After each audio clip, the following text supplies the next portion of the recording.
Hi, I'm Matt Hayes and this is Angler's Paradise in Devon.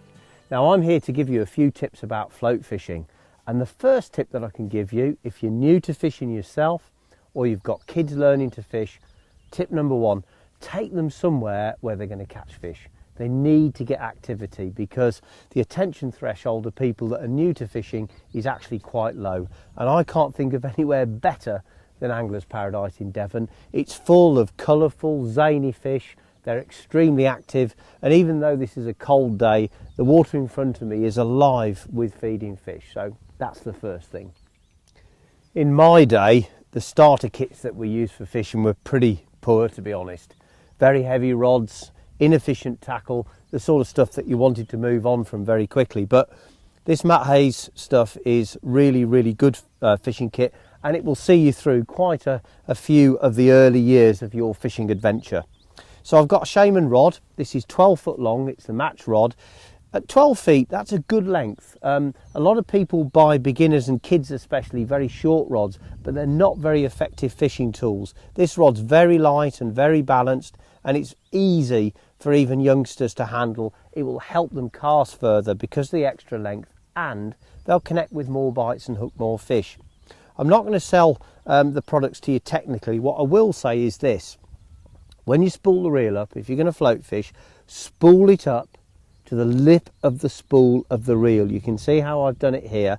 That's very important because when the line leaves the spool and you make a cast, if the spool is not filled up correctly, you'll get friction, and that friction will massively reduce your casting distance. It's caused by the line when it leaves the spool catching on the lip of it. If it's spooled up like this, the line will leave the spool much more cleanly, and you'll find it much easier and effortless to cast decent distances. Now, another tip I can give you is to match the line that you're using to the type of fishing you're doing.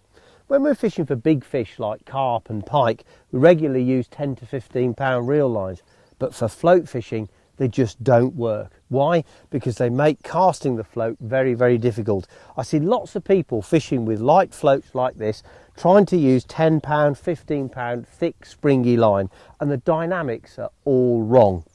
For float fishing, we tend to use reel lines between 3 and 7 or 8 pounds maximum. We'd go to 7 or 8 pounds if we were fishing in quite snaggy water where there was a danger that if we couldn't power the fish away from the snag, it might get snagged up.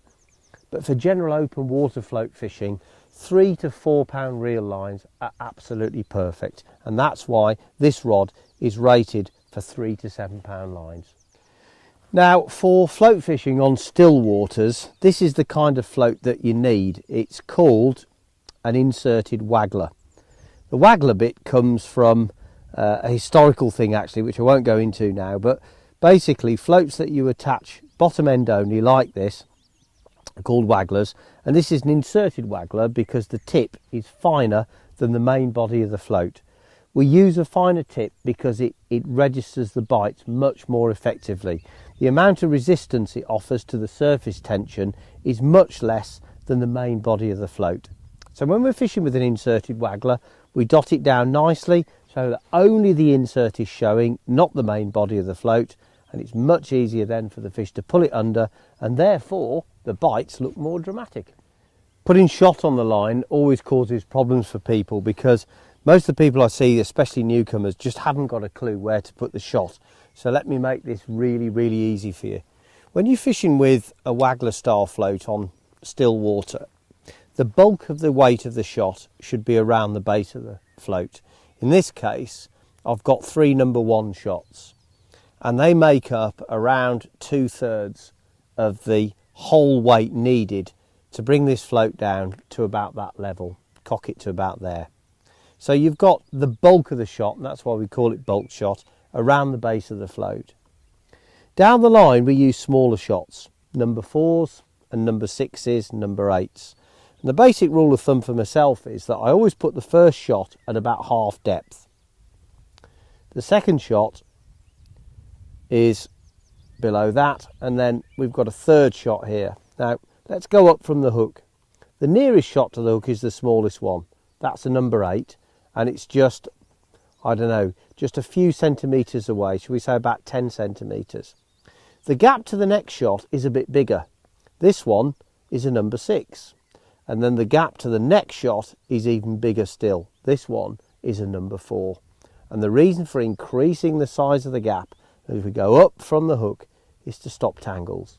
If you shot it up this way, you'll get much, much less tangles. And the basic rule of thumb I like to follow is that I like to have a shot every couple of feet, or 2/3 of a metre. And there you can see it. They're spread out down the line, but there's a reason for having a shot in every place. This way we get the bait down to the bottom where we want it, generally speaking. We get a nice slow natural fall to the bait and we don't get any tangles. It's a really good rule of thumb. So bulk shot around the base of the float and then spread out about 1/3 of the shot loading down the line.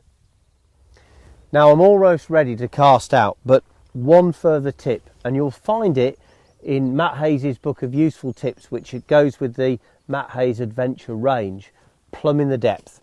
Most of the time when we're float fishing, it's very important to be fishing on the bottom, and it's no good just being on the bottom. We need to have a fairly good idea of the depth so we can set the float up accurately. Now, because that's quite difficult to show on film and much easier by illustration, get hold of that useful book of fishing, and in the tips section you'll find out exactly how to plumb the depth. Really important. Let's have a look at casting. This is an area where people get into all sorts of problems. The first thing to do is to make sure that your reel is filled up properly with the line coming up to the lip of the spool. Second thing is, try not to use a float that's too light for the job.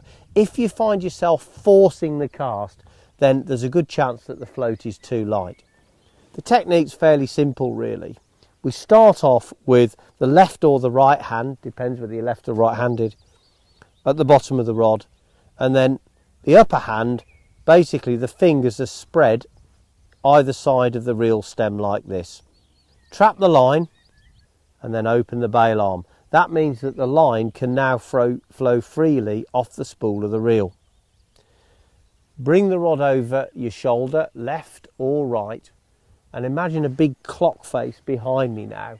I'm going to bring the rod back to about 1 o'clock, and then I'm going to accelerate forward, stop the rod and release the line at the same time. So that's quite a lot of things to do at once. Let's go through them again.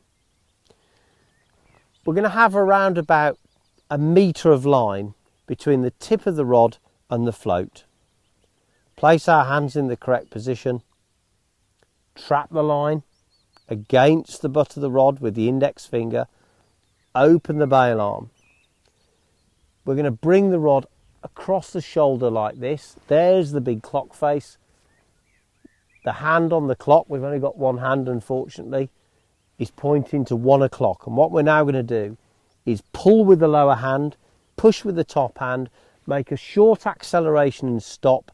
And as the rod passes my shoulder, I'm going to release the line. It's a very simple movement.